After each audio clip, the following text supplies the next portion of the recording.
So today I'll share a very profound and important thing that's from the Advaita Vedanta. So Vedanta is basically the old philosophy of India. So there is this majority of Vedanta is based on Advaita. That means there is no concept of two. The concept of oneness is basically Advaita Vedanta. That says everything is one existence, it's one life or one God. So there is no two, there's no you and me, it's all me everywhere. So I am the God, I am the existence, I am the life. So it says that how do you live a good life, like in practically using this philosophy. So the concept of Viveka comes into picture. Viveka means discrimination, by which you learn how in every moment of your life, in every one of your action, to discriminate between what is right and wrong, true and false. So to know the test of truth, which is purity or oneness according to Advaita, so everything that makes for oneness is truth. So love is truth, basically hatred is false, because hatred makes multiplicity. Hatredness gives for the existence of multiple people, like there is an existence of two. I hate the other person, but love basically is oneness or unity. So it is hatredness that separates man from man, therefore it is wrong and false. It is a disintegrating power, it separates and destroys, but in the same place love binds. Love makes for that oneness. You become one. The mother with the child, families with the city, the whole world becomes one with the animals. For love is existence, God Himself, and all that is the manifestation of that one love, more or less expressed. The difference is only in degree, but it is the manifestation of that one love throughout. So degrees might vary, that someone might be an animal or someone becomes a plant or a different small existence and we become men. So these are just different levels or different degrees of manifestation, not that we are of different kind.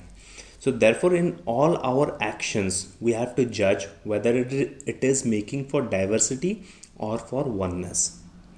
If for diversity, we have to give it up. But if it makes for oneness, we are sure it is good. So with our thoughts, we have to decide whether they make for disintegration, multiplicity, or for oneness. Binding soul to soul, binding me to you, bringing one influence to bear. If they do this, we will take them up, and if not, we will throw them off as criminal. So this is one power in every action, everything that we do, we can use the power of discrimination. So any act of ours that brings us closer to the concept of oneness, of the concept of like unity, we should do it. Anything that breaks unity, that goes towards the concept of disintegration or like multiplicity or duality, you should avoid doing it. So even with God, what happens is we have this concept of God, right? So ethics comes because of there is someone called God who we worship, and he is an unknown God for us. But there's this nice quote from Saint Paul, the Acts 17:23, where it says, "The God whom you worship as an unknown God, the same I preach unto thee." It means it is through the self that you know anything. So I see the chair, but to see the chair, I have first to perceive myself and then the chair, right? So it is in and through the self that the chair is perceived. It is in and through the self that you are known to me, that the whole world is known to me. And therefore, to say this self is unknown is sheer nonsense. Take off this self, and the whole universe vanishes. In and through the self, all knowledge comes. Therefore, it is the best known of all. It is yourself, that which you call I. You may wonder how this I of me can be the I of you.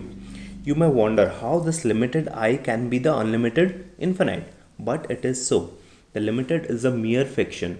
The infinite has been covered up, as it were, and a little of it is manifesting as the I. Limitation can never come upon the unlimited. It is simply a mere fiction. So the self is known, therefore, to every one of us, man, woman, or child, and even to animals. Without knowing him, we can neither live nor move, nor we have our being. So without knowing this Lord of all, we cannot breathe or live for a second. The God of the Vedanta is the most known of all and is not the outcome of imagination. It is the you or it is the I that's within.